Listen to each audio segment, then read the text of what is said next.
네, 잠시 후 11시 20분부터 강연 이어가도록 하겠습니다.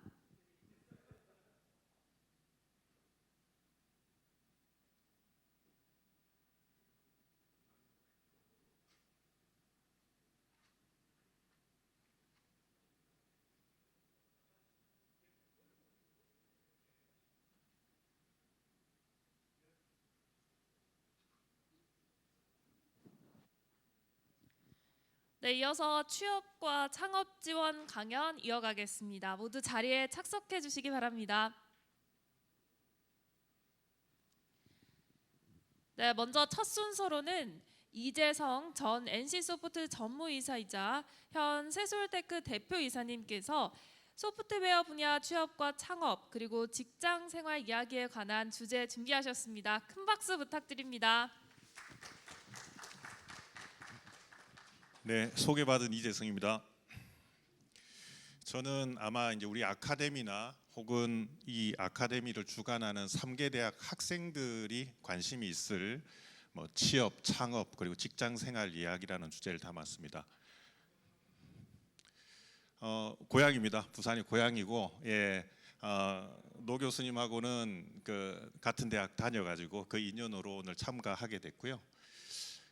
운이 좀 따라서 저는 30대 임원이해서 임원 한 15년 했습니다. 그리고 현재는 자율주행 스타트업 세솔테크 대표로 있습니다.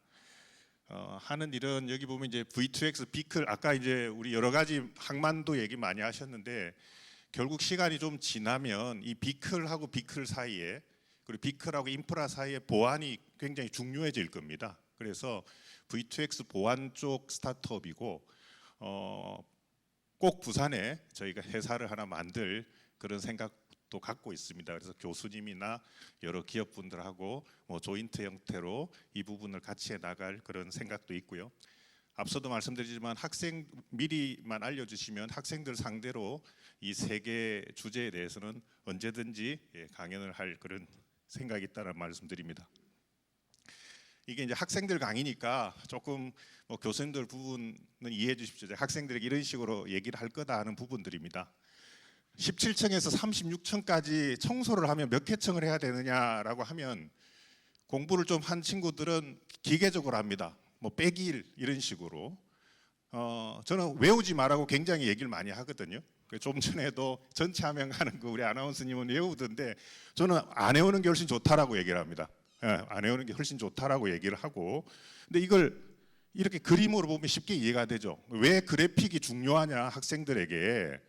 자, 우리가 17층부터 36층까지 청소를 한다고 하고 저걸 다른 색으로 나타내면 16까지 빼버리면 됩니다. 컷 해버리면 되겠죠. 컷. 그래서 16을 빼는 거다. 이렇게 이제 그래서 그래픽이 굉장히 중요하다. 그래픽 시각적으로 나타내는 게 왜 중요하냐는 이런 간단한 어떤 산수에서도 드러난다는 거고, 또 하나 어쨌든 디지털 교육을 할 때 개념의 이해가 매우 중요하다라는 얘기도 합니다. 이게 3이다라고 누구나 얘기를 하지만 why, 왜 그래? 라고 물었을 때 답변을 학생들은 의외로 많이 드뭅니다. 저는 결국 마이너스에 대한 데피니션을 이해를 못하고 있는 것들이거든요. 그러니까 마이너스의 정의는 더해서 0이 되는 숫자입니다. 그러니까 우리가 3이라는 숫자가 있는데 어떤 걸 더하니까 0이 되더라. 이걸 어떻게 정의를 할까 해서 마이너스가 나온 겁니다. 그러니까 마이너스 3에 마이너스가 붙었기 때문에 마이너스 3에 뭘 더하면 0이 되지? 3을 더해야 되는 거죠. 그래서 절대 외우지 마라. 그래야 나중에 멋진 코딩이 나온다. 100줄짜리가 아니라 70줄, 80줄이 되고, 현장에 많이 느끼시겠지만 요즘 학생들이 거의 뺏기다시피 프로그램을 짜가지고 응용을 할 때 굉장히 비효율이 많이 드러납니다. 실제로. 그래서 기초가 굉장히 탄탄해야 되는 그런 시기고, 절대 외워서 코드 짜지 마라. 절대 외워서 코드 짜지 마라. 왜냐하면 그렇게 해버리면 시간이 지나면 잊어서, 가령 예를 들어서 본부장님께서 야, 이거 하나 수정하자 그러면 어떻게 해야 될지를 모르는 이런 상황들이거든요. 그래서 그렇게 해가지고는 절대 크게 성공할 수 없다 이런 얘기도 많이 합니다. 그리고 인터넷이 등장하고 스마트폰이 등장하면서 우리가 정말 많은 변화를 겪었습니다. 대표적인 게 여기 있는 검색회사, 인터넷 전에는 없었던 거죠. 검색하는 회사들, 전자상거래, 디지털 콘텐츠라는 것도 이 개념에서 등장한 거죠. 비즈니스적으로는. 그래서 그러면 앞으로는 어느 분야가 흔히 말하는 말로 뜰 거냐, 그런 면에서 디지털 분야를 잡은 건 굉장히 저는 잘했다라고 얘기를 드리고 싶습니다. 뭐 4차 산업혁명이다라고 이제 우리가 학생들에게 많이 얘기를 하는데, 한마디로 지능과 정보가 합쳐지는 시대가 올 거죠. 다르게 말하면 살아가고 일하고 관계 맺는 방식의 근본적인 변화가 올 거다. 그 대표적인 게 저는 이제 자율주행이라고 보는 것들이고요. 우리는 자율운송도 해당될 수 있겠죠. 결국 앞서 강의에서 부산항 자체가 어느 단계로 가면 휩하고 십이 알아서 움직여야 될 거 아닙니까, 그죠? 거기 차 와가지고 싣고 이러면 보안이 필요할 거다. 그래서 나는 훨씬 더 멀리 보고 하고 있다. 기본적으로 그런 부분에서 그냥 학생들끼리 모였을 때 이 분야가 10년 뒤에 뜰 거냐 이렇게 바라보면 된다라는 거죠. NC소프트가 기업 초창기 때는 부산 지역에 리크루팅을 하러 왔습니다. 잘 모르시던데 실제 그랬습니다. 부산에 와가지고 NC소프트 지원해 달라고 하고 그랬었어요. 예, 그러니까 그만큼 멀리 보고 가라. 그래서 NC소프트 초창기 멤버들은 고졸도 굉장히 많고요. 전문대졸 그리고 대학을 중퇴한 인력들도 굉장히 많이 와 있었습니다. 근데 지금은 어때요? 이미 떠버렸지 않습니까? 그러니까 이제는 그때랑은 굉장히 상황이 다르니까 저는 우리 디지털 부산 아카데미 학생들에게도 꼭 지금 여러분들이 염두에 두고 있는 분야가 중요하다. 그 회사는 망해도 개인은 살아남는 시대라는 거죠. 왜냐하면 그 분야가 뜰 거기 때문에. 그래서 어떤 분야가 유망하다 그러면 그 기업을 무조건 가라. 저는 이제 이런 얘기를 합니다. 뭐 통계적으로 보더라도 지금 올 3월 말 기준으로 PwC 자료를 보면 전 세계 시총 중에 뭐 대부분이 소프트웨어 쪽입니다. 기본적으로 이게 뭘 의미하는지 학생들에게 한번 전달해주고 싶고요. 디지털 인재 구인난, 예, 이거는 팩트입니다. 우리 여기 기업 하시는 분들 많이 생각을 하시겠지만, 뭐 우리가 소프트웨어 인재라는 얘기를 썼지만 디지털 인재는 다 디지털로 가는 거잖아요. 다 디지털로. 은행도 이제 뭐 페이퍼가 없어지고 있지 않습니까? 공장도 그렇고. 그러니까 쉽게 얘기해서 기존에 종이에 담던 데이터들이 다 디지털로 가지 않으면 뭐 할 수가 없는 시대가 된 거잖아요. 그래서 디지털 인재가 굉장히 중요한 시대다라고 하는 부분들이고, 오늘 매경을 보면 현대자동차 80%를 IT를 뽑고 있답니다. 이게 기계공학과를 가면 안 되는 거죠. 예? 우리 옛날 생각에 현차를 가려면 부산대 기계과를 가라, 동아대 기계과를 가라, 동의대 기계과를 가라 이렇게 선배들이 많이 했는데 기계과 가서도 소프트웨어 해야 되는 겁니다. 그 전공한 교수님을 찾아서. 이렇게 시대가 흘러가고 있다라는 말씀을 드리고, 또 하나 드리고 싶은 말씀은 이게 작년에 일어난 현상인데 굉장히 큰 의미가 있습니다. 공식적으로 초봉이 다른 게 공개가 됐습니다. 굉장히 터부시한 시대였어요. 그러니까 똑같은 회사를 들어가도 개발 직군이냐 비개발 직군이냐가 초봉이 다릅니다. 그리고 NC 같은 경우는 아예 테이블 자체를 없앴어요. 우리가 이제 우선 리크루팅을 할 때 항상 담당의 재량이 뭐가 있었냐면 이거 이상을 줄 수 없다. 이게 가장 애로사항이었다라는 거죠. 신입을 뽑는 그것도 없앴어요. 그러니까 이게 공식화가 됐다라는 게 굉장히 중요한 겁니다. 그래서 이 디지털 쪽으로 지금부터 하는 것이 매우 중요하고 경제적, 실리적으로도 우리 학생에게 굉장히 좋다 이거죠. 옛날식으로 하면 삼수 사수 하더라도 스카이 가라 이런 얘기들 저는 많이 듣고 자랐는데요. 이제는 그런 말 안 합니다. 삼수 사수 하더라도 디지털 해라고 저는 얘기를 합니다. 다 따라잡는다 이거죠. 실제 그렇습니다. 정말로 디지털 쪽에서 잘하면 다 따라잡을 수 있고 채용도 다 뒷받침이 되고 있는 게, 여기 계신 분들은 고등학교만 졸업하신 분도 있고 우리가 이러면 되면 그 대학이 어디 있지 하는 대학을 나오신 분들도 있습니다. 다시 말해서 크게 산업 현장은 두 그룹이 건강한 경쟁을 하고 있는 시대입니다. 하나 말씀드리면 제가 학생들에게 늘 얘기하는데, 그럼 대학의 간판이 어떤 의미가 있냐라는 거는 현재는 소위 말하는 명문대를 나와서 실력 있는 그룹이 존재합니다. 명확하게 존재합니다.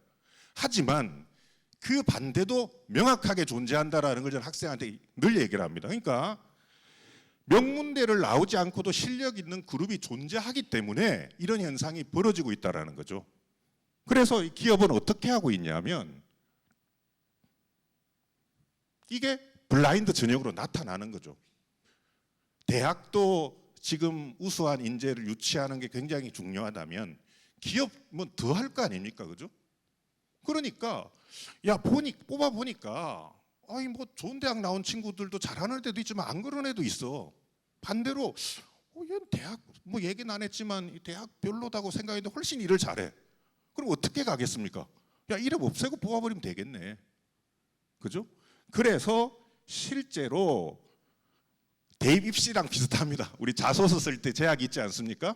그러니까 이름, 이메일, 전화번호 말고는 공개 안 합니다. 예, 이게 실제 카카오가 이렇게 하고 있고 이런 추세로 많이 갑니다.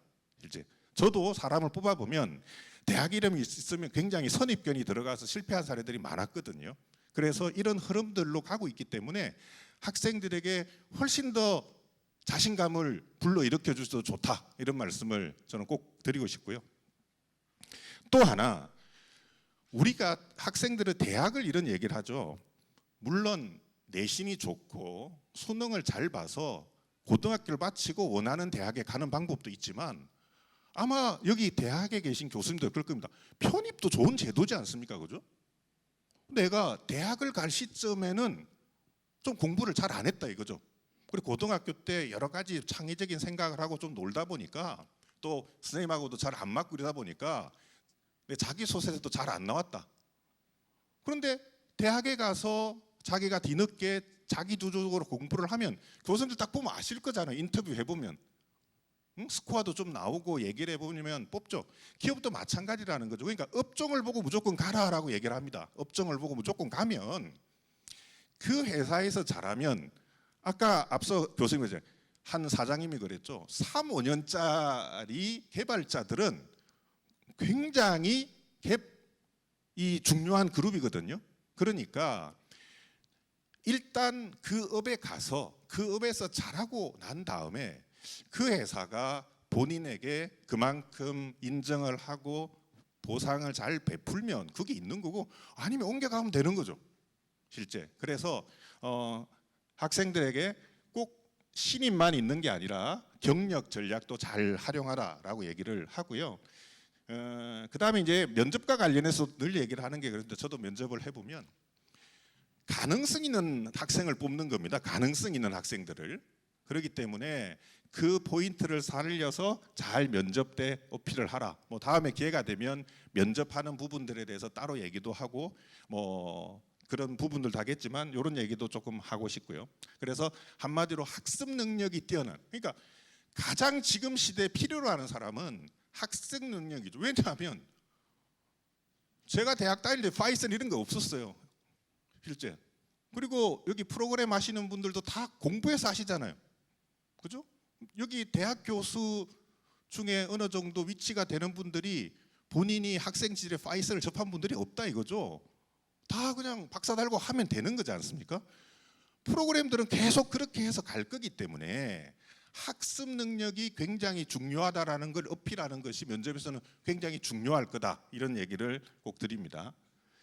그리고 뭐 이런 표현 쓰지 마라. 최선을 다했다. 저는 뭐 게임 좋아한다. 적성이 맞다. 이러지 말고 디지털 시대니까 수치를 넣어서 얘기를 하라라는 얘기입니다. 몇 개월 만에 어느 프로그램을 몇 줄짜리 어느 정도 짰는데 이 회사 와서 이렇게 하면 몇 줄짜리 이렇게 갈 수 있을 것 같다. 이런 식으로 포부를 밝히는 것이 훨씬 좋을 거다라는 그런 얘기를 하고 거짓말하다 뽀로나 무조건 떨어진다. 그러니까 절대 거짓말하지 마라. 실제 이런 얘기들. 그래서 실제 보면 뭐 많이 뺏기잖아요. 요즘에 학생들이 그런 어리석은 짓은 골치 하지 마라 이런 얘기들 꼭 합니다. 그리고 기업도 합리적으로 3개월 이내에는 계약을 해지할 수 있는 권한들이 있기 때문에 그거는 굉장히 위험하다 이런 얘기를 드립니다. 그리고 뭐 학생들이 관심 있을 직장 생활 같은 경우에 대해서도 실제 결과적으로 받는 금액, 그러니까 내가 연봉과 우리 과거에는 그냥 연봉이 얼마냐 이렇게 갔다면 지금은 베이스 페이라 그러죠. 기본적으로 받는 거와 인센티브의 구조인데 이 인센티브가 훨씬 더 커지고 가는 그런 분위기이기 때문에 연봉과 인센티브 이런 부분들을 얘기를 하고요. 그래서 뭐 연봉은 어떻게 결정되느냐, 보너스가 아니라 인센티브의 개념이 뭐냐 이런 것도 학생들에게는 얘기를 좀 해주고 있습니다. 그리고 문화, 요즘에는 굉장히 수평적인 문화가 강해지고 있다. 그래서 사장님은 임원은 어떻게 하냐, 부장님, 차장님 이렇게 부르지 않는 회사가 훨씬 점점점 많아지고 있다. 뭐 재성님이라고 부를 수도 있고 가령 영어 이름을 따서 찰리 이렇게 부를 수도 있고 하는 이런 부분들이니까 다시 얘기를 해서 신입들에게 굉장히 유리한 환경이 구성돼 있다라는 거죠. 그리고 출퇴근도 굉장히 유연해졌습니다. 실적은도 굉장히 유연해졌고 휴가 눈치 보는 이런 시대가 없어졌다. 적어도 지금 경쟁력을 갖추고 있는 회사는. 그리고 회식 이런 것도 원하면 얼마든지 이 자체가 없어지고 있는 그런 분위기다. 그러니까 다시 얘기를 하면 신입 직원들은 어느 때보다도 직장 생활할 수 있는 혹이다. 그리고 이제 창업 얘기는 다음에 기회가 되면 하고 싶은데 저도 옛날을 돌아보면 내가 그럼 대학생활로 갔을 때 가장 아쉬운 게 뭐냐? 나는 왜 창업이라는 걸 한 번 더 생각해 보지 않았을까? 그때 당시에는 그런 후회가 굉장히 많이 들어서 학생들에게 야, 너네를 알아주는 데가 없으면 직접 해. 그런 얘기들도 많이 하고 취업하고 창업은 아까 신입을 갖다가 경력에 가는 것처럼 만약에 창업을 해서 실패하더라도 그 분야의 경험은 취업하는 데 굉장히 유리하다. 이런 얘기를 꼭 하고 싶다 이런 말씀을 드리고 있습니다. 그리고 창의 얘기를 많이 하는데 학생들에게 인용을 해라. 인용을 하는 시대다. 그래서 나 같은 경우는 창의에 대해서는 이 양반의 이 부분들을 한다. 그러니까 커넥트 싱이다. 여러분들 뭐 옛날 시국하고 똑같죠. 옛날에 보면 네트워크가 중요하다라는 것들, 지금도 그렇지 않습니까? 마당발이다 이런 얘기들이 지금에 와서는 그걸 연결을 하는 이런 부분들이고, 이 연결은 정말 뜻하지 않게 온다. 오늘도 뭐 제가 어제 와서 이렇게 만나지만 여기서 인사한 분들이랑 또 어떻게 또 커넥팅이 일어날지 모르지 않습니까? 그러니까 적극적으로 생활해라. 그리고 반드시 개발자들하고 친하게 지내라. 이게 내가 개발을 못해도 좋다. 개발자들이랑 친하게만 지내도 된다. 왜냐면 네가 사장에서 데리고 오면 되지 않냐 이런 얘기도 많이 합니다. 그래서 그리고 그래도 우리 장차 우리 사회를 이끌어 나갈 학생들이기 때문에 우리가 그래도 지금 우리 사회뿐만 아니라 글로벌하게도 잘 나타나는 거죠. 사실은 우리가 하는 부분들이 이렇게 기계적인 평등을 얘기를 하는데 우리 다들 이런 꿈들이 있지 않습니까? 그죠? 꼬마들에게 한 칸 더 주고 이 어른이 하나 양보했으면 좋겠는데 현실은 이렇게 가고 있는데 우리는 이렇게 되지 말자. 뭐 그런 얘기 꼭 하고 있습니다. 이런 식으로 학생들과 강의를 하고 소통하고요. 여기 100명이 이제 우리 학생들이 정해지면 제가 단장님이랑 상의를 해서 이런 강의가 필요하면 얼마든지 와서 강의도 하고 그럴 생각입니다. 고맙습니다. 예. 네, 다음은 기술보증기금 디지털전략실 정대영 실장님께서 기술창업 시 기술평가 보증 및 지역 우수벤처 혁신기업 인재 추천에 대해 말씀하시겠습니다. 큰 박수 부탁드립니다. 네, 안녕하십니까. 기술보증기금 정대영 실장입니다. 기술보증기금은 벤처 스타트업의 기술 아이디어를 평가해서 예비인육군으로 성장할 수 있도록 자금을 지원하는 기관인데요. 이 사업에 저희들이 협력하게 된 계기는 저희가 이제 기술 평가를 통해서 육성한 그 예비인육군이나 벤처 이노비지하고 우리 소프트웨어 인재 양성 과정을 수료한 학생들하고 연결시키고 또 현실적으로 좀 전에 그 강의해 주셨듯이 그 사회에 진출하려고 했을 때 창업도 이렇게 또 생각하시는 분들도 있는데 그 창업하시는 분들을 어떻게 지원할까 그런 부분도 같이 협력하는 방안을 말씀드리도록 하겠습니다. 추진 배경 저희 기관 잠깐 소개하고요. 또 소프트웨어 전문 인재 사회 진출 협력 방안 말씀드리도록 하겠습니다. 저희가 이제 공공기관인 특성상 정부 정책 방향이라든가 각 정부 부처에서 발표되는 내용을 저희들이 계속 모니터링을 하고 있는데요. 정부에서는 그 디지털 데이터 기반 첨단 핵심 산업 육성을 위해 소프트웨어 반도체 전문인 양성을 중점 추진하고 있습니다. 아시다시피 새 정부에서 국정과제 110대 과제를 발표했는데 81번으로 100만 디지털 인재 양성을 발표한 바 있습니다. 아시다시피 이 국정과제라는 거는 이 향후 정부에서 5년 동안 반드시 꼭 하야겠다는 거를 갖다가 국민들한테 제시하는 약속입니다. 그러다 보니까 이 분야에 대해서는 예산이라든가 뭐 인프라라든가 그런 걸 집중적으로 지원하고 있는데 정부에서 이 예측하기로는 현재 소프트웨어 엔지니어링 인력이 한 60만 명 수준인데 뭐 40만 명이 부족해서 2025년까지 100만 명으로 인력을 양성하는 걸 제시한 바 있습니다. 이거에 맞춰서 과기부에서도 그 과학기술인재 육성 및 지원 기본계획에 8조 원 이상을 투입할 계획으로 있고요. 전체적으로 보면 소프트웨어 전문 및 융합 인재 양성 필요성이 증대되고 있고 이에 따른 그 대규모 소프트웨어 인재 양성을 위한 국계 경쟁력을 강화를 추진하고 있는 상황입니다. 우리 이 부경대 이 소프트웨어 인재 양성 과정도 선정이 됐지만 과기부에서는 캠퍼스형 그 소프트웨어 인재 아카데미 사업에 4년간 8개 대학에 422억 원을 투입하는 걸로 계획되어 있고요. 이와는 별도로 민관 협력 디지털 양성 프로젝트에 한 1,100억 원을 투입해서 9만 명 양성하는 걸 계획하고 있습니다. 또 교육부에서는 그 반도체라든가 소프트웨어 인재 이런 양성을 위해서 지금 범정부적인 TF를 구성을 하고 있고요. 7월 중에 계획을 발표할 예정으로 있습니다. 이렇게 정부에서 이 디지털 대전환 4차 산업혁명에 맞서가지고 그 첨단 산업 육성을 위해서 정책을 중점 추진하고 있는데 산업 현장에서는 특히 중소기업 같은 경우는 양질의 우수한 인력이 부족한 상태로 호소하고 있고요. 중견기업 대기업군은 질적 인력 부족을 호소하고 있는 상황입니다. 이럴 때 이제 어떻게 이 부분을 해결할 수 있느냐? 지역 혁신 및 중소기업에 필요한 인재를 양성을 하고 연결하여서 채용으로 이어지는 협력이 이제 절실한 필요한 거로 저희들이 인식을 하고 이 부분에 중점을 두려고 합니다. 좀 전에 이제 정부의 그 전체적인 첨단 소프트웨어 인재, 첨단 분야 인재 양성 계획을 말씀을 드렸는데요. 중급에서는 그 창업 어떻게 일자리를 갖는 게 이 취업으로도 할 수 있지만 창업으로 해도 내가 스스로 일자리를 갖다 창출하는 것도 일자리를 확보하는 방안이지 않습니까? 중급에서는 기술 아이디어 사업화를 위해서 기술 창업을 적극적으로 추진하고 있는데 전체적으로 아까 좀 전에 말씀하셨듯이 내가 대학교 있을 때 창업을 왜 생각하지 못했나? 솔직히 말해 저희 세대는 다 똑같은 것 같습니다.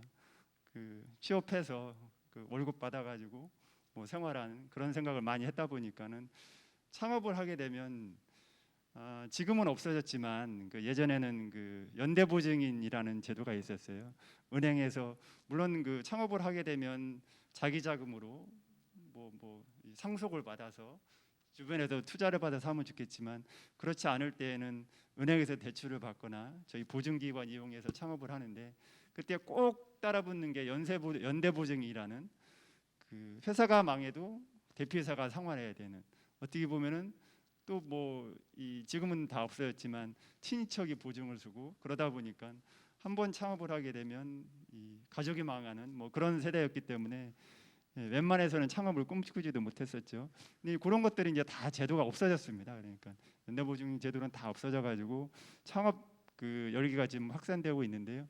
청년창업 같은 경우도 보면은 17년도에 42만 6천 개 사였었는데 19년도에 44만 개, 한 20년도에는 49만 개사로 계속 증가하고 있고요. 기술창업 같은 경우도 17년에 19만 9개사, 19만 9천 개사, 19년도에는 22만 개사, 20년도에는 22만 개사로 이 청년 창업이나 기술 창업이 점점 확대되고 있습니다. 이런 그 청년 창업과 기술 창업이 확대하게 되면서 고용 창출도 일반 대기업군에서보다도 일반 중소기업보다도 벤처 스타트업에서 굉장히 고용이 증가하고 있습니다. 벤처 스타트업이 고용 증가를 한 10.2% 수준인데 일반 기업의 3.4%의 3배 수준으로 벤처 스타트업의 일자리 창출을 견인하고 있는 상태입니다. 뭐 벤처 기업 저희들이 중점 지원하고 있는 분야인데 벤처 기업 고용 현황은 2020년 6월 말 현재 66만 명 수준인데 21년 7월 말에는 한 72만 명으로 10.2%가 증대됐습니다.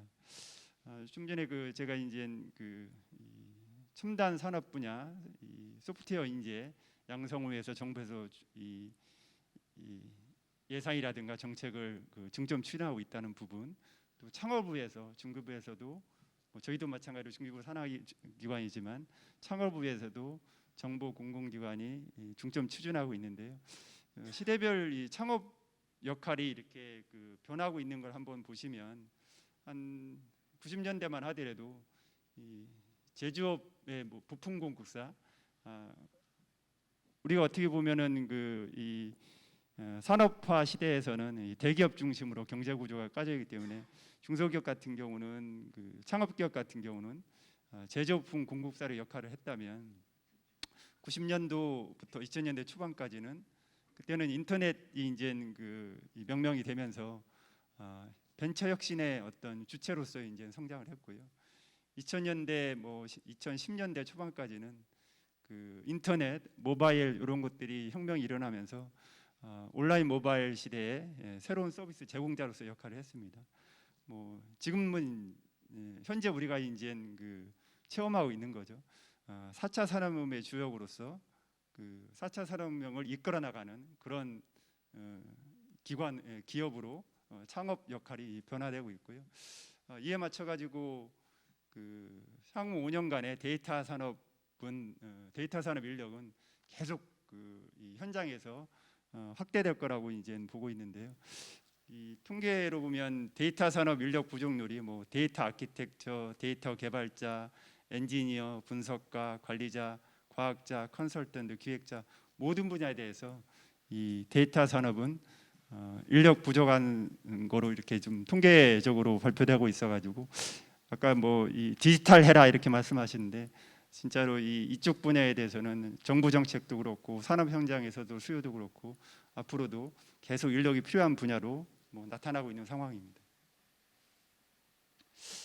저희 기술보증기금은 중소벤처기업부 산하 이 정책금융기관인데요. 기술평가를 기반으로 해서 기술보증, 직접 투자, 기술 이전, 기술보호 업무를 담당하고 있습니다. 이 기술보증기금 이 네이밍에서도 그렇지만 이 기술평가 업무가 저희 기보 업무의 핵심인데요. 저희 좀 전에 이제 좀 뒤에도 말씀드리겠지만 저희 한 1,500명 조직입니다. 1,500명 조직인데 기술평가 인력이 한 1,000명 이상 되고요. 박사급 이공계 박사급 인력이 한 300명 정도 됩니다.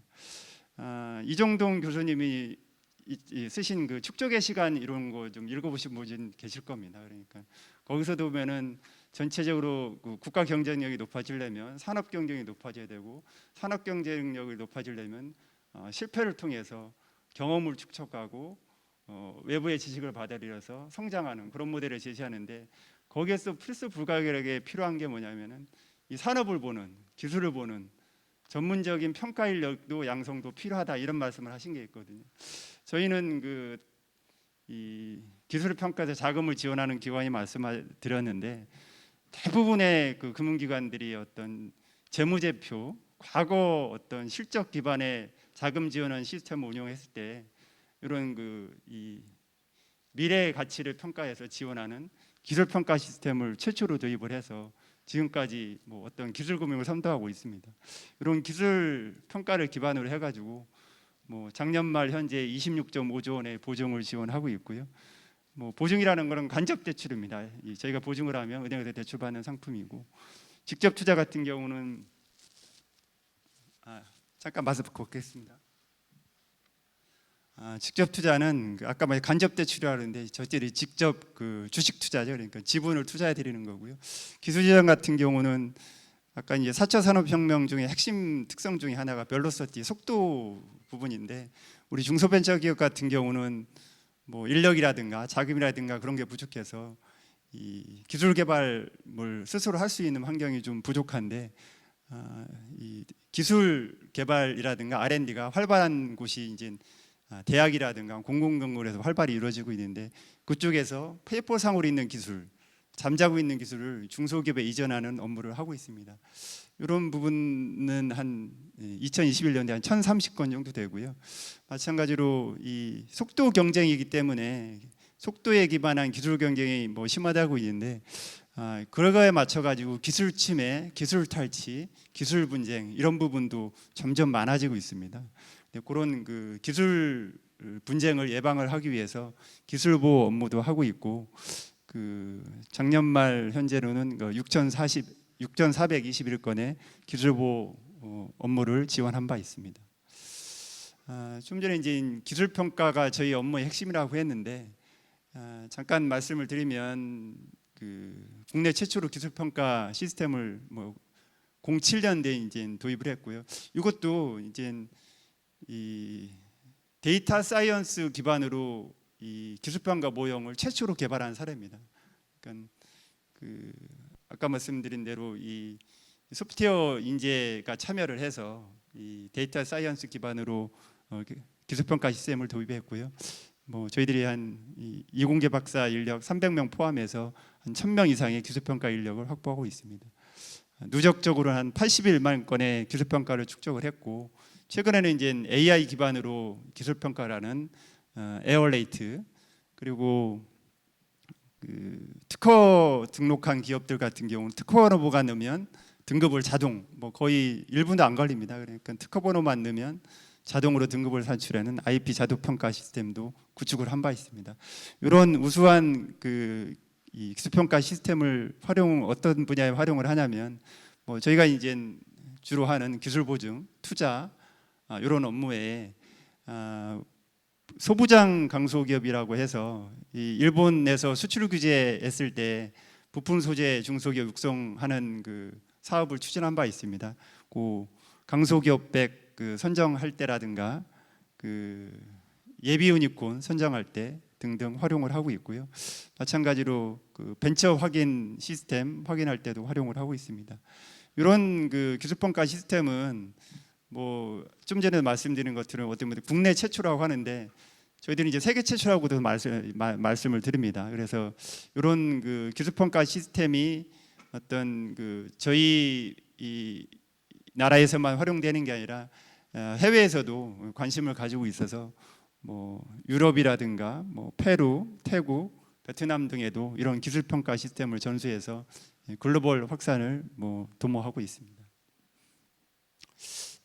저희 기부는 그 아까 이제 21년 말 잔액은 26.5조라고 했는데 말씀드렸는데 설립 후에 누적적인 보증금이 한 418조 정도 됩니다. 뭐 경제위기 극복이라든가 벤처 이노비즈 기업, 기술창업 기업 등 혁신형 중소기업에도 지원을 확대하고 있고요. 뭐 예비 유니콘 하고 그 교수, 연구원, 뭐 대기업 출신 그런 기술력을 가지고 있는 기업들한테도 중점 지원하고 있습니다. 마찬가지로 이런 기업들이 그 싹을 틀려면 어떤 도전적 창업 분위기를 조성해야 되는데 연대보증 그런 부분도 다 폐지를 했고 또 실패하고 나서도 다시 재기할 수 있도록 재도전 프로그램도 운영을 하고 있습니다. 좀 전에 직접 투자도 저희들이 운영하고 있다고 말씀드렸는데 21년 말 투자 자료는 한 2,063억 원인데요. 누적적으로는 한 395개 기업에 3,700억 정도 지원을 했고요. 저희가 일반 그 VC하고 좀 다른 점은 일반 VC에서 어떤 그 투자를 꺼려하는 투자를 기피하는 사각지대인 창업 기업하고 지방 기업들한테 중점 지원하고 있는 부분입니다. 뭐 저희 총 투자 금액의 한 58.5%는 지방 기업에 투자를 하고 있고요.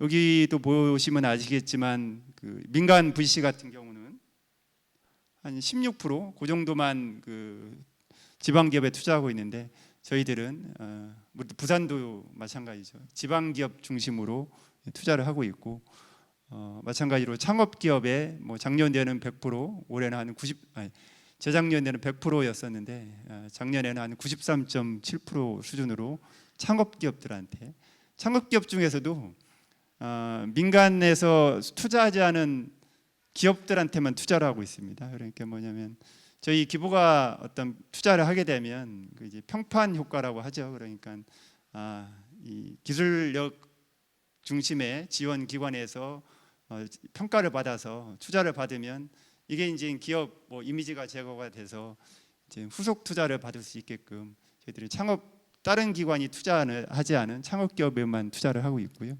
뭐 그렇게 이제 한 결과 이 후속 투자 유치에 더 이제 유리한 그런 상황이고요. 저희들이 투자한 기업 중에 한 191개 기업이 1조 7천억 원의 후속 투자를 유치한 바 있고, 또 저희가 투자한 기업 중에 32개사가 코스닥에 상장한 바 있습니다. 누적 순이익률은 33%였는데 이렇게 지방하고 이 창업 초기 기업에 투자함에도 불구하고 누적 수익률이라든가 이런 성과가 나타나는 것은 아까 말씀드린 대로 기술을 보는 눈, 기업을 보는 눈, 이게 좀 저희들이 노하우라든가 그런 것들이 많이 축적이 돼 있다, 그렇게 이해하시면 될 것 같습니다. 아까 이제 기술 이전 및 기술 보호도 같이 업무하고 있는데, 이거는 이제는 에트리라든가 뭐 등등 그 국가과학기술연구원하고 대학하고 좀 이렇게 협약을 맺어가지고 저희들이 이제 그 대학이나 연구원에서 보유하고 있는 기술들을 저희 이 테크브릿지라는 이런 그 온오프라인 시스템에 이제 등록을 해서 이 기술을 필요하는 기업들한테, 저희 거래하는 기업들한테 알선을 하고 중개를 하는 어떤 기술 복덕방 역할을 하고 있고요. 마찬가지로 이런 자기가 보유한 기술이 침해됐을 때 적극적으로 대응할 수 있도록 뭐 기술 신탁, 기술자료 거래 등록 시스템 TTRS, 기술 임치, 지식재산 공제 이런 업무도 같이 지원하고 있습니다.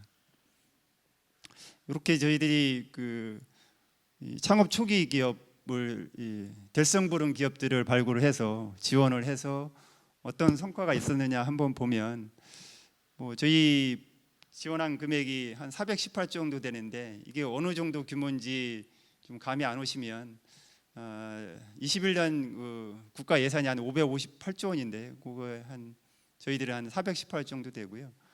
삼성전자 매출액이 연간 매출액 278조 원인데 그보다 좀 높은 그런 수준으로 이 금액을 이해하시면 될 것 같고요.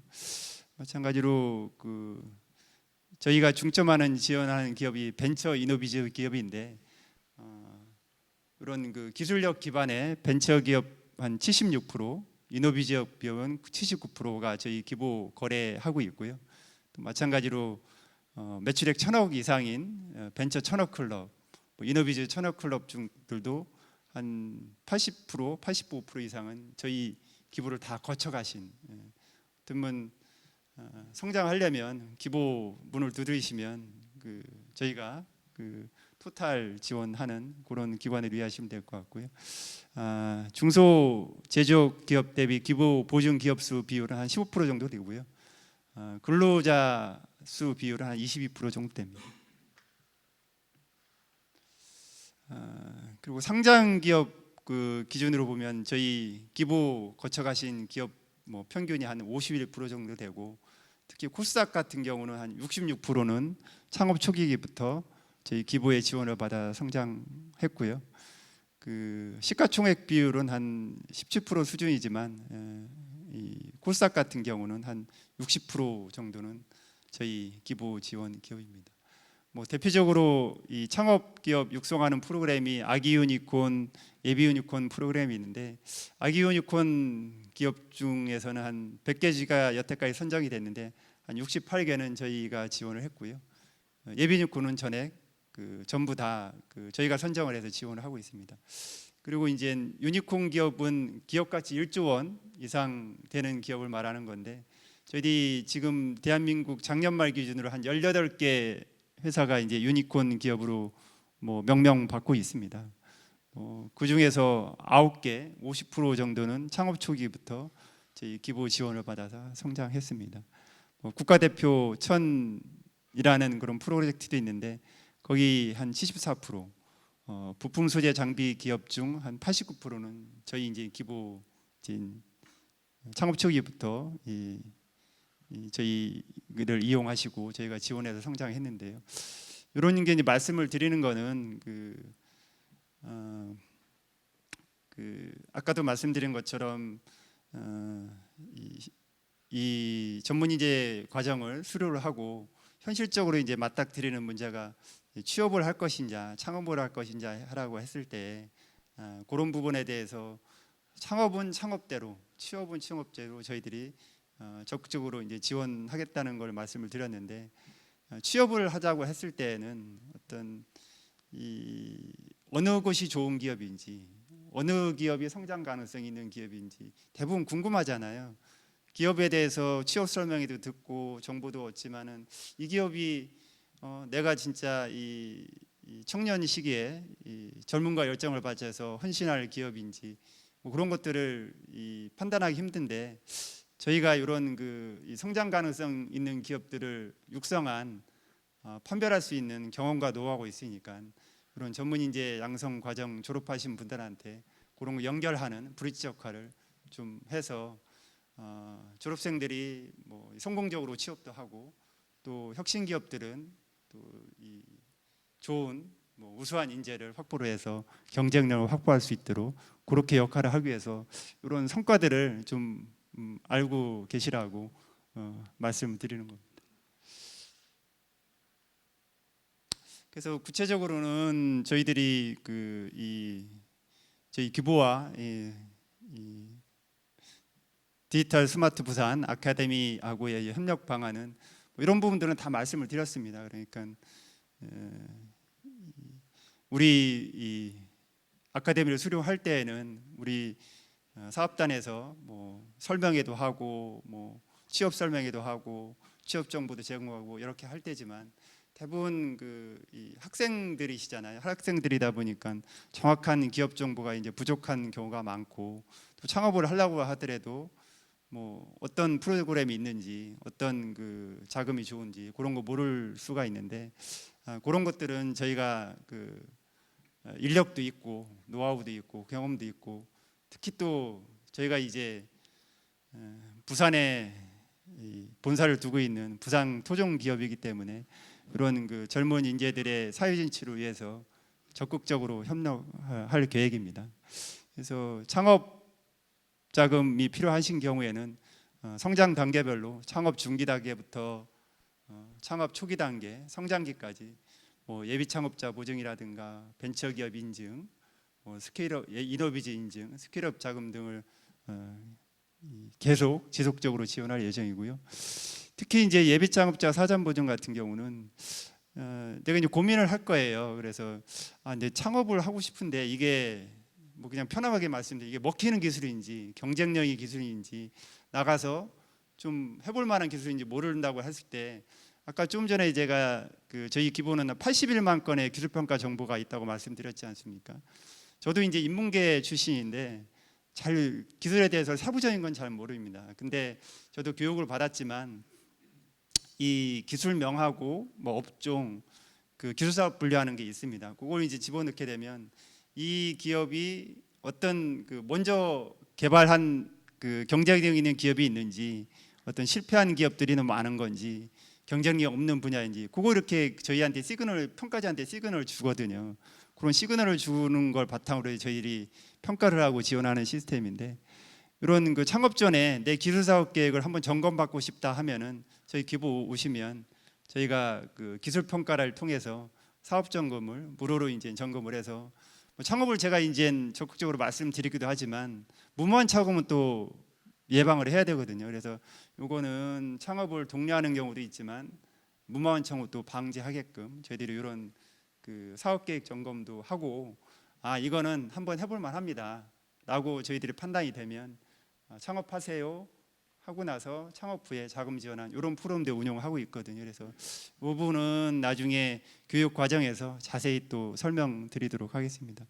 마찬가지로 창업 후에는 저희들이 이제 엑셀레이팅 프로그램인데 창업 교육이라든가 R&D 사업화, 인큐베이팅, 엑셀레이팅 프로그램도 운영을 하고 있습니다. 이 부분도 우리 소프트웨어 전문 인재 육성 과정 이수하신 분들하고 같이 협력하는 프로그램을 만들도록 하겠습니다.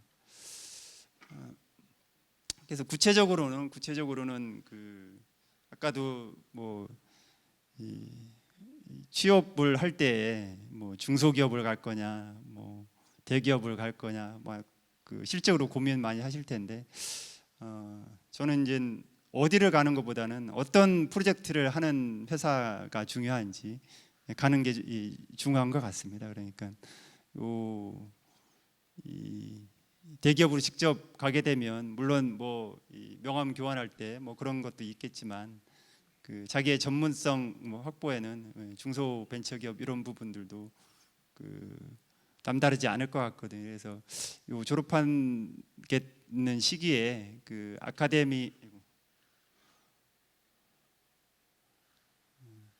아카데미에서 기본적인 그 소프트웨어 이제 기본 프로필이라든가 뭐 취업 희망 분야를 이렇게 말씀을 해주시면 저희가 그 우수 벤처기업한테 이런 인재들 필요하신 분야 기업들은 저희한테 좀 연락을 주세요. 이렇게 좀 뭐 어떤 그 풀링을 한 다음에 이런 그 아카데미에 혁신 벤처기업을 정보를 제공하고 아카데미에서는 또 이렇게 그 취업 설명회를 해서 실질적으로 좀 뭐 이 취업이 연결될 수 있도록 그렇게 좀 인재하고 이 지역 혁신 기업이 연결될 수 있도록 뭐 역할을 하도록 하고요. 이렇게 좀 이게 4년간 사업인데 뭐 앞으로도 이 4년 동안 아카데미, 뭐 벤처 혁신 기업, 소프트웨어 인재가 이렇게 좀 어우러지는 혁신기업 브릿지 역할을 충실히 기보가 수행하도록 하겠습니다. 예, 감사드립니다. 네, 다음은 소프트웨어 분야 인재 양성 분야 발표입니다. 먼저 부산대학교 기계기술연구원 박경민 연구 교수님께서 교육공학을 활용한 교육 운영 사례 선상 해커톤을 주제로 강연하시겠습니다. 큰 박수 부탁드립니다.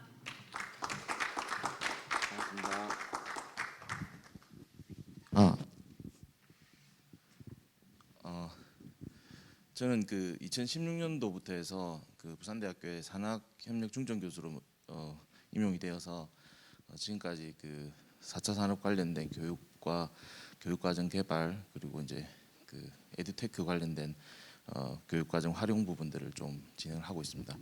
그래서 조금 오늘 그 이 강연에 도움이 될 수 있는 자료인지는 모르겠지만 2017년도에 제가 진행을 했던 그런 프로젝트와 그리고 해커톤 뭐 이런 다양한 에듀테크 관련된 부분들에 대한 설명과 저희가 수행하고 있는 고용노동부 관련된 K 디지털 플랫폼 사업과 디지털 트레이닝 관련된 사업에 대한 소개와 안내를 좀 드리도록 하겠습니다. 그리고 최근에 이제 디지털 트레이닝 사업 같은 경우도 스마트 과정으로 변화하고 있고요. 전체 교육의 트렌드가 변화하고 있는 부분에 따라서 교육 부분들이 과거의 그 단순 강의 중심이 아니라 지금은 이제 프로젝트 중심 또는 이 플랫폼을 활용한 AI를 활용한 그런 교육 중심으로 변화하고 있습니다. 그런 부분에 대한 설명들을 조금 드리도록 하겠습니다.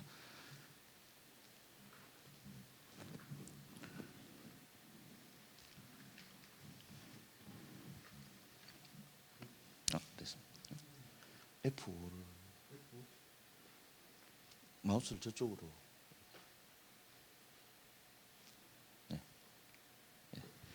뭐 앞부분은 간단하게 설명을 좀 드리고요.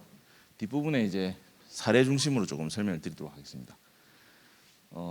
부산대학교 같은 경우에 일단 뭐 중신대학 사업 통해서 공동훈련센터를 운영하고 있고요. 그리고 중신대학 운영과 그다음에 가치 확산을 통해서 4차 산업 관련된 부분들을 진행을 해왔습니다. 그리고 2019년도부터 해서 4차 산업 지급 훈련들을 운영하기 시작했고요. 혁신성장부터 시작해서 K-디지털 관련된 다양한 프로젝트를 운영을 했습니다. 그리고 교육사업 관련돼서는 뭐 해커톤뿐만 아니라 2019년부터 해서 2020년까지 한 81억 정도 교육사업비를 유치했고요. 그리고 4차 산업 교육 관련된 부분들 한 11,939명 정도를 저희가 교육을 하고 체험 부분들을 좀 했었습니다. 그리고 다양한 공모전과 토크 콘서트 그리고 전시회 같은 부분들도 개최를 진행했었고요. 그리고 이제 이게 그 고용노동부 사업은 저희가 개설 과정이 총 22개 과정을 저희가 했고요. 인원은 445명을 했습니다. 53억 정도 되고요. 총 저희가 76억 정도를 진행했습니다. 5년간 현황을 보시면 인원이 741명이고요. 그다음에 사업비는 한 76억 5천 정도를 진행했었습니다. 그리고 플랫폼 공유 사업 장비 부분들을 이제 이렇게 확보를 해서 교육을 운영했고요. 교육 관련된 주요 행사 부분들을 보시면 이제 선상위크토는 좀 이따가 설명을 드릴 거고요. 그리고 저희가 토크 콘서트나 전시회 같은 것들을 좀 많이 운영을 해서 일반 교육과 연계된 다양한 프로젝트들을 좀 많이 진행했습니다. 그래서 뭐 기본적으로 미래인재 뭐 관련된 행사 같은 경우도 했고요. 데이터 청년 캠퍼스 토크 콘서트도 진행을 했었습니다. 그리고 이거는 이제 VR과 AR을 활용한 미디어 관련된 전시와 공연 부분들도 진행했었고요. 그리고 이제 부산시와 함께해서 해커톤을 또 진행했었습니다. 그리고 교육 관련돼서 뭐 공모전이나 이런 부분들도 많이 수상을 했었고요. 넘어가도록 하겠습니다. 부산대학교 그 K디지털 플랫폼 같은 경우는 디지털 인력 양성과 그다음에 인프라 구축을 통해서 디지털 확산을 촉진하는 그런 형태로 지금 방향을 잡아가고 있습니다. 그래서 최근에 저희가 이제 조금 목표로 잡았던 거는 부산대학교 같은 경우는 소프트웨어 중심 대학 중심으로 4차 산업 교육들을 많이 진행해 왔고요. 그리고 AI 그 대학원이 또 있어서 심화 교육이나 전문화된 교육도 이제 진행이 되고 있습니다. 그리고 재직자 교육 같은 경우도 공동훈련센터가 있어가지고 거기서 이제 많은 재직자들을 교육하고 있습니다. 그래서 저희가 지금 보니까 그 일반인들과 그리고 이제 대학 학부생들 중심으로 해서 메타버스나 또는 새롭게 급변하는 이런 기술들에 대한 교육과 확산이 좀 필요하다는 생각이 들어서 저희 플랫폼 같은 경우는 찾아가는 플랫폼 형태로 해서 도서관에 저희가 플랫폼 공간을 만들었습니다. 그래서 도서관에 이용하는 학생들이 이제 그런 장비라든지 이런 것들을 쉽게 활용해 볼 수 있고 간단한 교육들을 할 수 있도록 진행을 했고요. 그리고 이제 저희가 이제 그 디지털 트레이닝 같은 경우는 유형 1과 유형 2 그리고 크레딧 그 온라인 강의 형태로 해서 총 이렇게 75명과 교육 인원 그 온라인 강의는 1,000명 정도를 운영하게끔 올해 진행이 되고 있습니다. 그래서 이제 교육혁신위원회를 통해서 교육과정 개발을 하게끔 돼 있고요. 그리고 이 부분들은 저희가 가진 보유 역량에 해당되는 부분들이고요. 교육 훈련 역량과 그다음에 권역 기업체 역량, 그다음에 기타 사업 수행 역량에 대한 설명을 좀 해놨습니다. 넘어가도록 하겠습니다. 저희 구성 체계도인데 부산대학교 이대호 교수님 중심으로 해서 그 지자체와 그다음에 지역 기업이 연계해서 이렇게 저희가 구조를 짜고 이렇게 진행을 하고 있습니다. 그리고 뭐 추진 전략입니다. 이거는 전체 저희 사업단의 비전이고요. 신규 일자리 창출이라든지 새로운 형태의 교육 혁신을 좀 많이 좀 진행하려고 했고요. 그리고 인프라를 통해서 교육 환경을 새롭게 구축하고 데이터 프리존 같은 부분들을 활용해서 기업 데이터를 공개하는 그런 행사들도 좀 진행을 했습니다. 그리고 이제 디지털 공유 플랫폼에 해당되는 부분들이고요. 넘어가도록 하겠습니다. 이것도 이제 그 개발하고 연계하고 협력하는 형태로 저희가 좀 진행을 하려고 계획을 세웠고요. 넘어가도록 하겠습니다. 일단 그 뭐 플랫폼에 대한 부분들은 저희가 스마트 제조라든지 데이터 융합 그리고 XR 메타버스 콘텐츠 그리고 무인이동체 중심으로 그 부산 벤처협회라든지 취창업 인프라 형태를 구축해서 산학연 융합 과정을 개발하고 온라인 과정을 운영하는 형태로 지금 진행을 하고 있습니다. 그리고 이제 뭐 이런 형태로 수요 맞춤형 그다음에 시설 장비 전담 관리 인형을 구성하고요. 그리고 지원 인프라를 활용하는 방향으로 이제 진행을 했습니다. 그리고 이제 그 전체 저희가 한 200개 이상의 그 기업하고 연계해서 K 디지털 플랫폼의 어떤 성공적인 변화를 촉발시키려고 하고 있고요.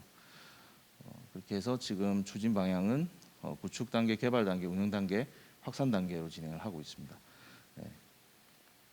그리고 이거는 이제 멘토링 프로그램에 대한 우리 교육 프로그램에 대한 이제 큰 틀입니다. 네. 그리고 이제 지금 올해 이제 진행되고 있는 게 유형 1과 유형 2 그리고 데이터 분석을 위한 기초 과정에서 온라인 과정을 이렇게 지금 진행하고 있습니다. 그래서 기초 과정과 숙련 과정 그리고 전문가 과정까지 이제 진행할 수 있도록 지금 진행을 하고 있습니다.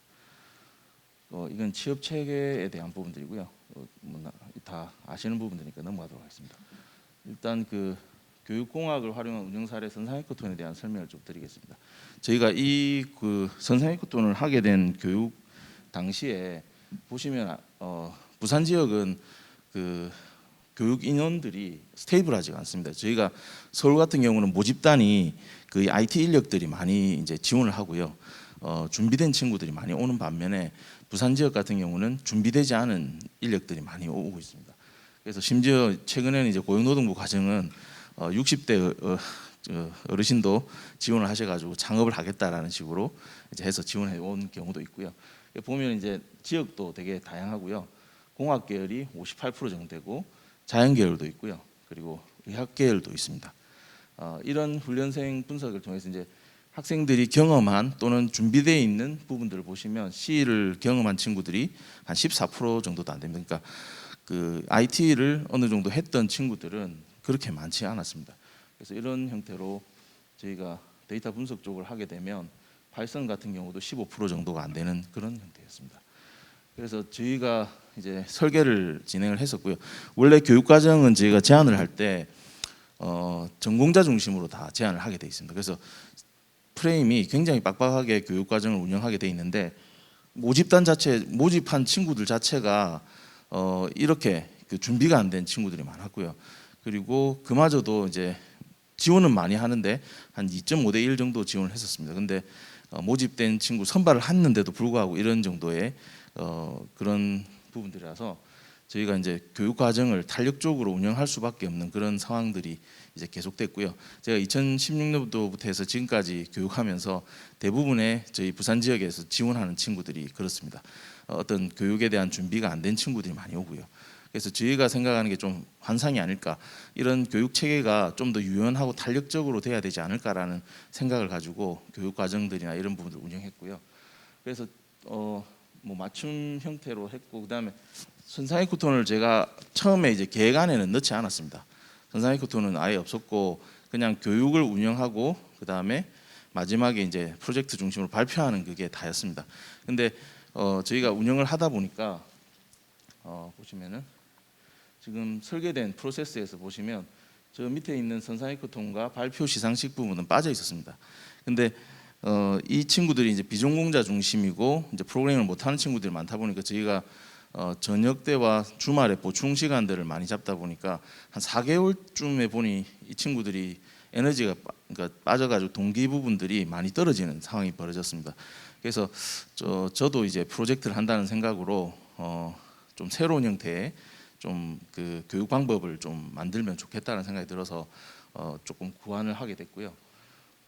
그래서 왜 하게 됐냐면 모집된 전공자들이 지나치게 다양했고 뭔가 새로운 동기부여가 필요했다는 생각이 들었습니다. 그리고 저녁 주말을 활용해서 수준별 교육 뭐 이런 부분들을 실시를 했고요. 그리고 기업 데이터 부분들을 공개하는 게 좀 필요했습니다. 그러니까 제가 원했던 게 제일 힘들었던 부분들이 학생들이 원하는 건 기업에 있는 데이터들을 좀 이렇게 활용해서 프로젝트를 하고 싶은 그런 부분들이 많았는데 2017년도에는 데이터 부분들을 활용할 수 있는 데가 많지 않았습니다. 그래서 저희가 직접 기업을 찾아가서 이제 데이터 부분들의 공개를 요구하기도 하고 진행을 했지만 아무래도 이제 개인 회사의 비밀이다 보니까 그걸 공개하지 않는 경우가 되게 많았습니다. 그래서 이 부분들을 조금 진행해 보면 좋겠다는 생각이 들어서 새로운 모형을 개발하고 그 다음에 어떤 새로운 형태의 행사로 한번 만들어봐야 되겠다는 생각을 했습니다. 그래서 이제 설계를 하게 된 게 이제 기본적인 교수 학습 체계 이론과 그리고 악스의 그 켈러의 악스 동기 이론 그리고 뭐 에디라든지 교수 설계 이론을 기반으로 해서 이론적 토대를 만들고 다양한 그 아이디어들을 좀 넣어서 기업 데이터를 공개하고 또는 산학협력 프로젝트를 연계하고 그다음에 데이터 바우처 사업도 연계해서 이제 기업의 프로젝트를 할 수 있게 해서 결국은 학생들의 내적 동기를 강화하는 게 목적이었습니다. 그래서 저희가 그 기업 같은 경우는 크루즈 선사에서 데이터를 확보해 가지고요 클린징 작업을 거쳐서 학생들한테 제공을 했습니다. 그리고 운영을 했는데요. 하고 나니까 저희가 조금 놀랐던 게 그 3박 4일 정도 되는 그 기간 동안 펜스타 크루즈 주식이 엄청 뛰었더라고요.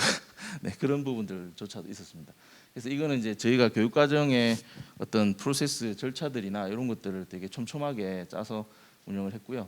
그리고 이제 멘토 구성이라든지 어떤 형태로 진행했는지에 대한 부분들을 정리한 겁니다. 그리고 학생들이 수행해야 될 부분들을 각각 이렇게 만들어서 저희가 진행을 했습니다. 그리고 이제 실행은 멘토링 보고서라든지 이런 부분들이 됐고요. 이걸 보시면 이제 조금 MBC에서 저희 같이 참여하셔가지고 소리가 나면 좋을 텐데 보시면은 부산에서 오사카까지 1박 2일 동안 저희가 배에 타고 이제 그 크루즈 선사에서 제공하는 데이터를 분석을 해서 그 안에서 아이디어를 뽑아내고 하는 해커톤 대회를 열었습니다. 되게 거의 무박이었다고 보시면 될 것 같고요. 그래서 오사카에서 이제 식사도 하고 할 수 있게끔 좀 진행을 했었습니다. 그래서 저는 이게 조금 생각했던 부분들이 부산을 상징하는 새로운 어떤 그런 빅데이터 행사를 좀 만들면 좋겠다는 생각을 가졌었고요. 그리고 당시에 이제 구글이 이제 캑을 커뮤니티를 인수했지 않습니까? 그래서 그 캑을하고 이제 MOU를 체결해서 실제 빅데이터 전문가를 이렇게 그 초청을 해서 국내에 있는 그런 그 데이터, 기업의 데이터들을 공개하는 그런 어떤 장을 열면 어떨까 하는 생각도 좀 진행했었고요. 그래서 이제 이런 형태로 평가를 또 진행하고 부산시장상하고 그 다음에 그 부산대 총장상을 저희가 했습니다. 그리고 저희가 지금 이 부분들을 하면서 사실 그 ITP 과정에서 저희가 교육 예산이 500만 원 정도밖에 없었거든요. 근데 그 부분들을 이제 부산 대학교뿐만 아니라 다른 그 항만공사 이렇게 다니면서 예산 펀딩을 해가지고 한 3천만 원 정도 펀딩을 해서 운영을 했었습니다. 그리고 이제 이거는 그 에듀테크 활용한 훈련 사례인데요. 2017년도에 그 저희 쪽에 그 미대 학생들이 조금 찾아와서 자기들이 지금 졸업하고 나서 이렇게 먹고 살 게 없다고 저한테 하소연을 해가지고요. 제가 이제 교육 과정들을 이제 하나 개발하게 됩니다. 그래서 이 부분들은 앞으로는 이제 그 교육 자체가 다양한 교육 방법론과 그리고 에듀테크를 활용한 교육들이 많이 진행이 되고 있습니다. 그 사실 수도권에서도 고용 훈련 자체가 AI를 활용한 플랫폼을 활용한다든지 또는 그 이런 메타버스를 활용해서 교육하는 경우가 많이 있는데요. 저희 같은 경우는 이 보시면 이제 뉴미디어 아트 훈련 과정을 개발하게 된 동기인데요. 보시면은 72.2%밖에 안 됩니다. 프리랜서 비율이 72.2%고요. 그리고 실제 고용 보험 가입률이 24.1%밖에 안 됩니다. 3,000명이나 되는 그 졸업생들 중에서 전업 작가가 되는 친구들이 10%가 안 됩니다. 사실 고용의 사각지대고 이 부분들은 어떤 형태로든 정부에서 지원을 해야 되는 부분들이라고 생각했고요. 그래서 제가 미력 하나마 2017년도부터 쭉 이렇게 교육 과정들을 개발해가지고 계속 사업을 받아서 지금 운영을 하고 있습니다. 그리고 작년, 재작년 같은 경우는 비대면으로 수업을 해야 됐기 때문에 VR로 어떤 작품을 만들고 그 작품을 전시하고 그걸 NFT로 승인받아서 플랫폼에 올리는 것까지에 대한 교육 과정을 저희가 개발했고요. 그리고 올해도 저희가 구군에서 지원을 받아서 지금 하고 있습니다. 그래서 고용노동부 같은 경우는 저희가 보시면 이제 이런 식으로 교육을 진행하고요. 그리고 부산대 앞에 저희가 스트리트 거리에다가 증강현실로 그 예술 작품들을 전시를 해가지고 일반인들도 와서 볼 수 있게끔 그렇게 작업을 했었습니다. 요거는 이제 영상인데 가상 공간에서 이제 같이 메타버스 공간에서 같이 비대면으로 교육할 수 있는 부분들을 진행을 하고 있습니다. 이걸 가지고 이제 작품 전시를 하고요. 저희 교육을 들었던 친구들이 실제로 어떤 작품을 만들고 이제 전시까지도 하고 있습니다.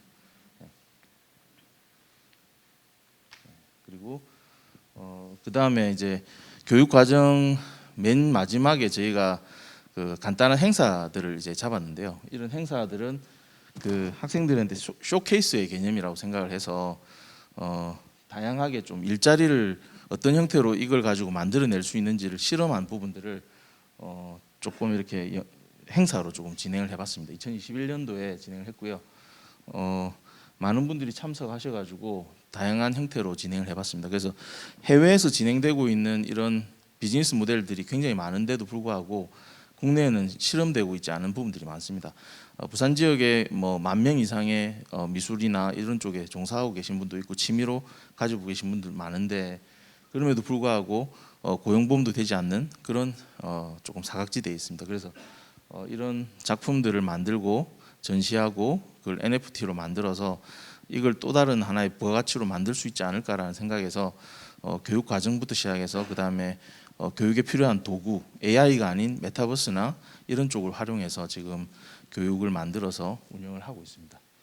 네. 뭐 게임부터 해서 저희가 실험해 본 부분들입니다. 요 프로그램을 활용해서 게임과 전시, 교육, 그 다음에 공연, 그 다음에 NFT, 그 다음에 디지털 치료제까지 하려고 진행을 했었고요. 네, 그리고 스마트 과정인데요. 교육의 패러다임이 이렇게 바뀌고 있습니다. 과거에 이제 패러다임에서 이렇게 바뀌고 있는데 요 두 개만 조금 설명을 드리겠습니다. 고용노동부의 스마트 훈련입니다. 과거의 그 교육과는 다르게 과제 중심 교육과 능동적인 학습 그리고 개인 맞춤형 학습으로 지금 바뀌었습니다. 그래서 앞으로의 교육은 아마 이렇게 진행되고 예산도 아마 이렇게 진행이 될 것 같습니다. 과거처럼 그냥 교육을 던지는 개념이 아니라 MZ 세대에 맞게 수요에 맞게 이제 진행하는 형태로 되고 뭐 챗봇이라든지 AI 기반 실시간 맞춤형 형태로 플랫폼으로 진행이 되고 있습니다. 네. 그리고 이제 이 평가하는 부분들에 해당되는 거고요. 저는 여기까지 하겠습니다. 시간 관계상 하고 제가 이제 지금 거의 한 5년간 이렇게 교육을 하면서 부산 지역은 수도권에 비해서 너무 많은 차이가 난다고 생각합니다. 어떤 교강사뿐만 아니라 교육을 해서도 또 그 친구들은 수도권으로 향하게 됩니다. 그래서 그런 악순환의 고리에 빠져 있는데 이 부분들을 좀 해결할 수 있는 뭔가 구심점이 있었으면 좋겠고요. 그 부분들을 좀 부경대에서 좀 협력을 해서 이 디지털 혁신 아카데미가 큰 중심이 되어서 이 부분들을 해결해 줬으면 좋겠다는 생각이 듭니다. 부산의 IT 인력들이 양성이 되면 부산에 흡수될 수 있게끔 만드는 그런 구조가 빨리 시급하다는 생각이 많이 들었습니다. 감사합니다. 네, 발표 감사드립니다. 네, 마지막으로 오늘 출범식을 위해 애써주신 분입니다. 디지털 스마트 부산 아카데미 사업단장님이시자 부경대 빅데이터 융합전공 노맹석 교수님께서 디지털 스마트 부산 아카데미 사업 추진 계획을 발표하시겠습니다. 큰 박수 부탁드립니다.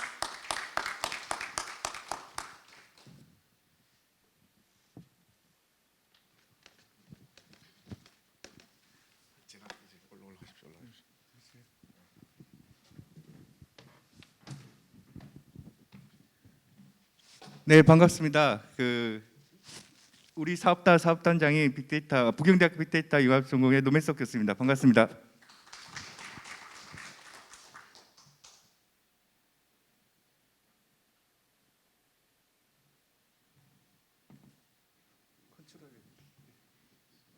네, 뭐 오늘 목차는 이렇게 돼 있고요. 시간이 좀 많이 소진된 관계로 간략하게 하고 솔직히 말씀드리면 이 내용은 그렇게 어렵지는 않아요. 제가 보면 교육은 엮어내는 것 같습니다.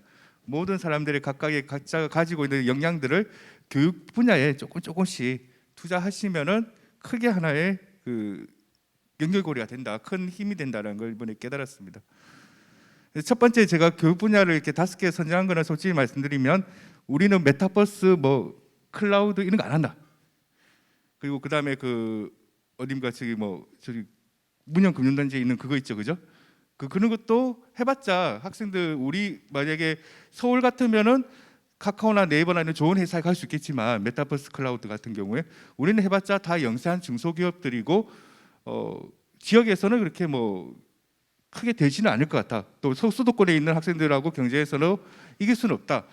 그러면 우리는 어디로 보낼 것인가 하면 그래도 지역의 주역 선도 산업인 금융이나 의료나 이런 선박 항만이나 팩토리 제조 이쪽에 ICT 쪽에 우리가 빅데이터 기반해서 그 분야를 지역 산업을 잘 이해하고 빅데이터 구설 기술을 잘 해서 인재를 키워보자는 게 저희의 핵심입니다.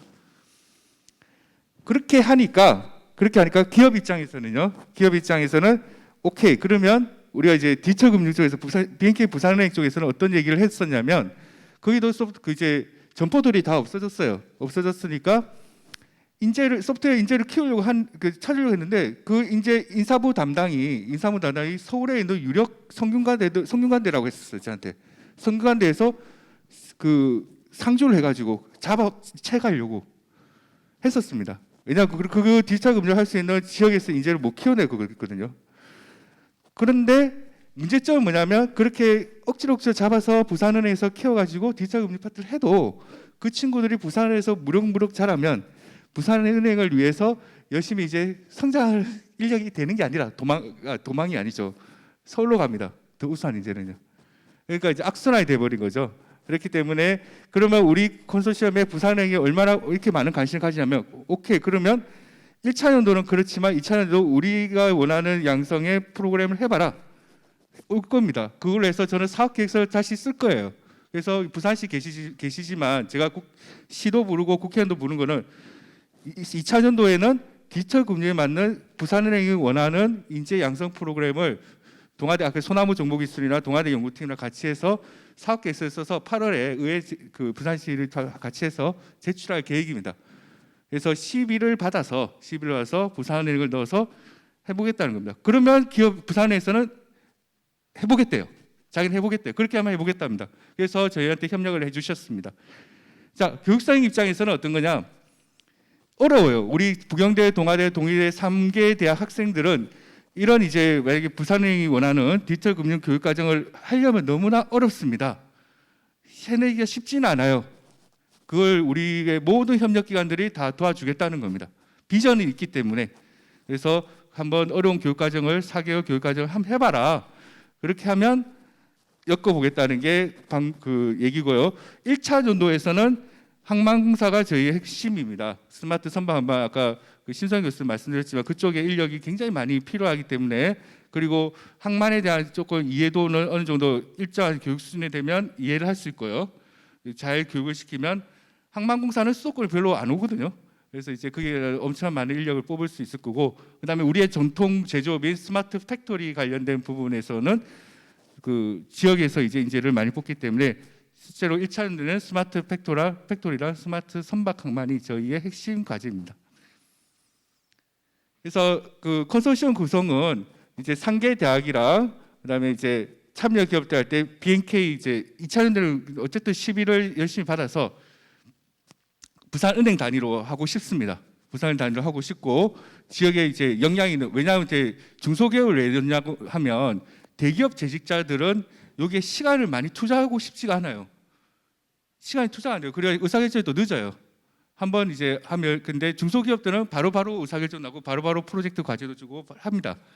그렇기 때문에 대기업과 중소기업을 넣는데 이제 2차 연도에 디지털 금융에 부산은행을 넣고 앞서 강병준 회장님이 엄청난 지지를 해주시기 때문에 거기다 12에 넥센까지 넣어서 넥센까지 대기업 넣으면 너무 세지고 비용이 많이 듭니다.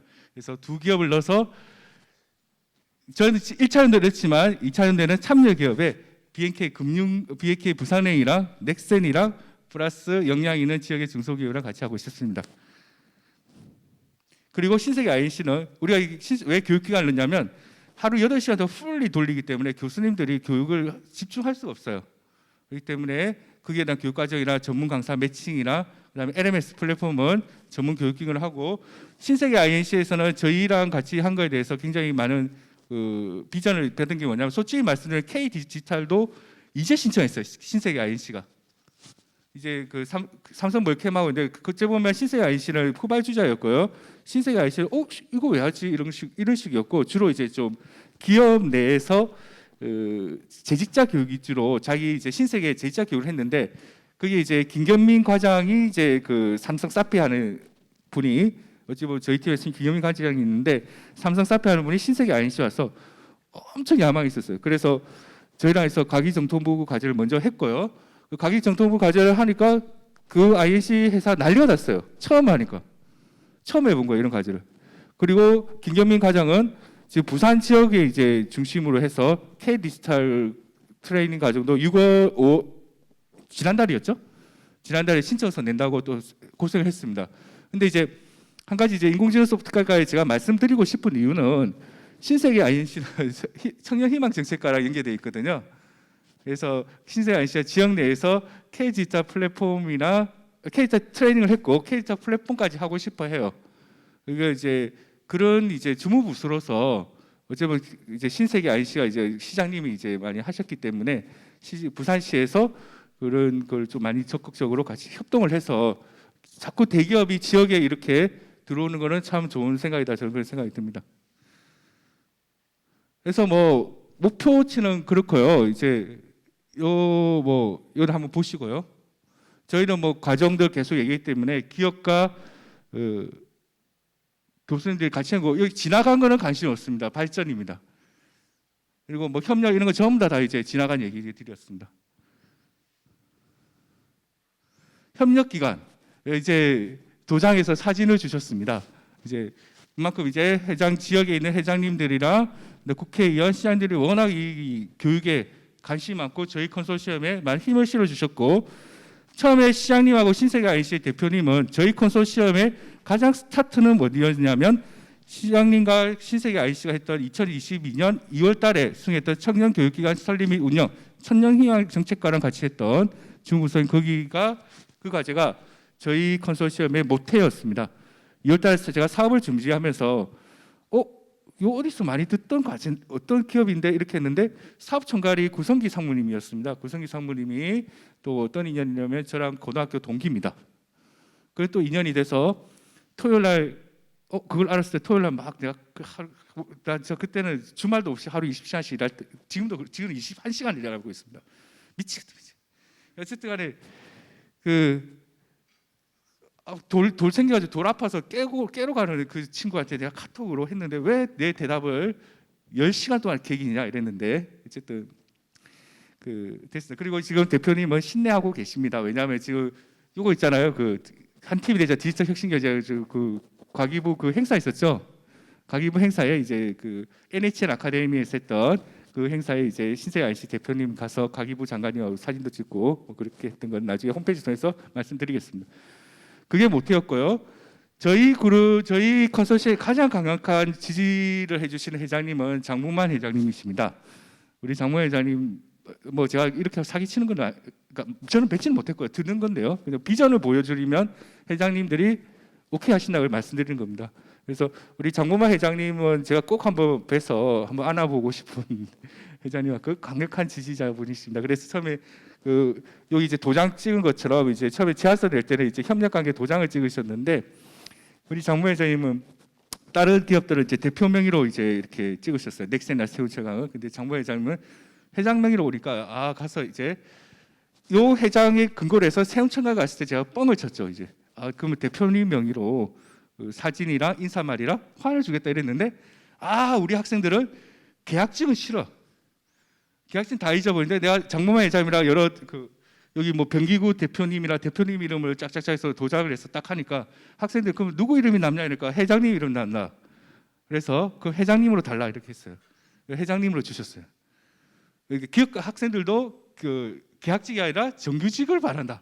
그러니까 기업가 정신이라는 거는 그 기업을 설립하고 운영하고 끝까지 책임지시는 분의 정신을 학생들은 바라고 있다. 그래서 엮여버렸어요. 이렇게. 마지막에 김지한 회장님은 왜 또 김지한 회장 네가 거기서 니라 죄송합니다. 그분이 왜 이렇게 튀어나오냐 이러니까 뭐 BNK 시스템 쪽으로 해서 그 협력 방안을 강화할 걸 주라 이렇게 논의가 됐는데 막판에 장문만 회장님이랑 김지한 회장님이 또 이 골프도 치시고 또 그런 관계이신 것 같습니다. 또 장문만 회장님께서 김지한 회장 열심히 또 꼬셔가지고 했던 그런 인연이 모여서 저희 협력 기관이었고요. 이제 남아 있는 협력 기관은 2개입니다. 제가 하루에 23시간을 일하면 2개를 해서 어떻게든 했을 건데 잠은 자야 되기 때문에 7, 8월에는 부산대병원하고 화승 RNA를 도전하겠습니다. 그래서 부산대병원은 지금 부산대병원장이 공석입니다. 그러니까 이 교육의 협력 관계는 기관장의 의지가 제일 중요합니다. 기관장님께서 왜냐하면 봉사이기 때문에 재직자는 이게 내가 해야 될지 말아야 될지 잘 모릅니다. 근데 이제 기관장님이나 회장님이 협력을 주시면 그다음에 제의자에 따라서 저희랑 같이 사업 계획서를 쓰고 실무진에서 일을 할 수가 있습니다. 그래서 부산대 병원에 어떤 병원장님이 이제 오실지 모르겠는데 그 오시면 바로 진행을 할 겁니다. 왜냐하면 이제 제 친구들이 다 부산대 병원에 이렇게 있거든요. 그래서 그 친구들 통해서 할 거고, 화성은 이제 그 우리 이윤식 원장님이 화성 엔터프라이즈 그 사회이사이셔서, 근데 화성 엔터프라이즈는 서울에 있는 기업이고요, 베트남에 있는 공장입니다. 그래서 저희 연구원의 이윤식 원장님께서는 이제 학생들을 키우면 베트남에 있는 공장에 많이 취업을 시키세요. 그런데 제가 또 만약에 화성 RNA는 제 또 그 제매 여동생 남편의 RNA 다니고 있고요. 잠깐 현 회장님의 그 관점을 딱 보면 이런 또 교육 사업이나 봉사에 관심이 많으시다 들으셨습니다. 그럼 우리 장문만 회장님 잘 꼬셔서 현 회장님도 같이 들어오시는, 그래서 그림을 현 회장님도 여기에 같이 놀자, 우리 그 교육, 지역의 교육 인재를 키우기 위해서 같이 놀자, 이렇게 만들고 싶습니다. 그래서 뭐 이런 이제 그 여러 이제 인력, 그래서 인력들이 이렇게 많이 모였는데요. 이런 많은 인력들은 각자가 우리 컨소시엄에 저는 처음에 이제 스타팅하는 게서 여기 집중을 했지만, 이제는 저도 이제 제 학과 학생도 키워야 되고 제 연구도 해야 되거든요. 자기가 하는 교육 봉사는 자기의 100% 중에서 한 10%, 5%, 10% 정도만 투자를 해라, 이런 의미입니다. 그래서 예를 들어서 BNK 시스템에 우리가 프로젝트 멘토링하면 그러면 그 업무 시간에 하는 거 아니냐 이렇게 했는데, 그렇지는 않고요. 우리가 이제 만약 프로젝트 멘토링을 한다면 BNK 시스템 최미혁 팀장님 같은 경우 그러면 프로젝트 멘토링 하려면 어떻게 할 거냐? 그러면 업무 외 시간에 학생들이 일주일 단위로 프로젝트를 해야 해요. 일주일 단위 프로젝트 한 결과물을 신세계 INC LMS에 올리면 그 5명, 6명이 한 팀이 된 그 프로젝트를 담당 멘토인 BNK 최미혁 팀장님한테 갈 겁니다.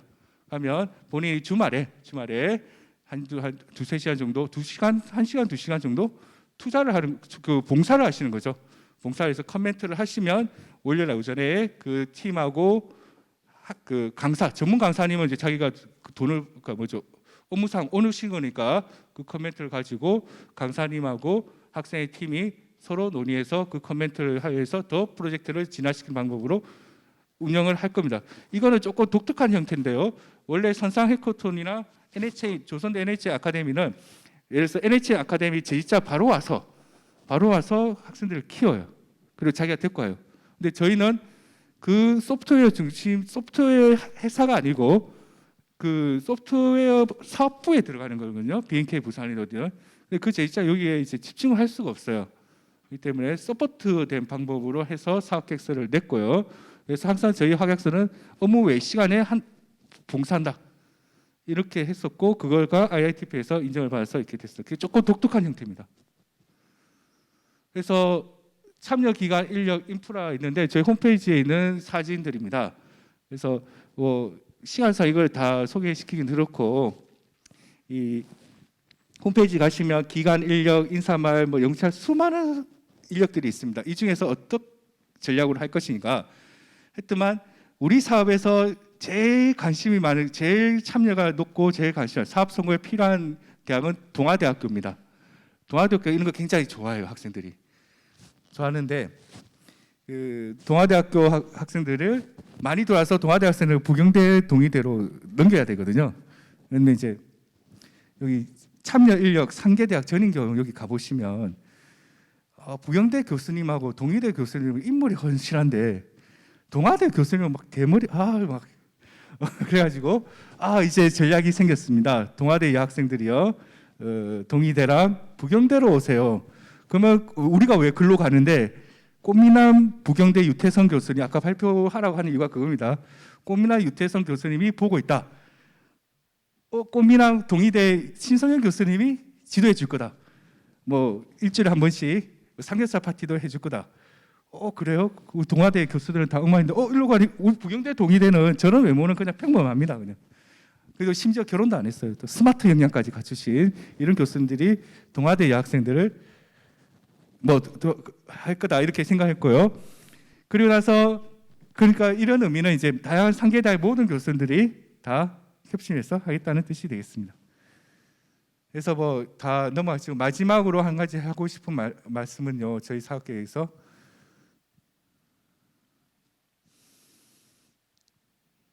이제 그 뭡니까 포스터도 만들었고요. 이제 7월 25일자 이제 교육생 모집하기 위해서 다음 주부터 이제 2주간 이제 그 교육생을 모집합니다. 현수막도 만들었고요. 취업 지원 연계 방안도 아까 발표를 통해서 이제 시행할 거고요. 그다음에 이제 취업 캠프가 되겠습니다. 그래서 그 기초교육 프로젝트가 끝나고 나면 1박 2일 취업 캠프를 저희 기획하고 있고요. 취업 캠프 때는 이제 조금 독특한 형태입니다. 넥센에 있는 스마트 공장이나 부산 한만공사를 가서 기업가 정신하고 요 기업에 있는 그 여러 가지 스마트 공장이나 항만공사의 스마트 사업부 이런 데를 견학을 하면서 학생들의 꿈을 키워줄 수 있도록 노력하겠습니다. 그다음에 소프트웨어 이제 취업 지원실을 구현할 거고요.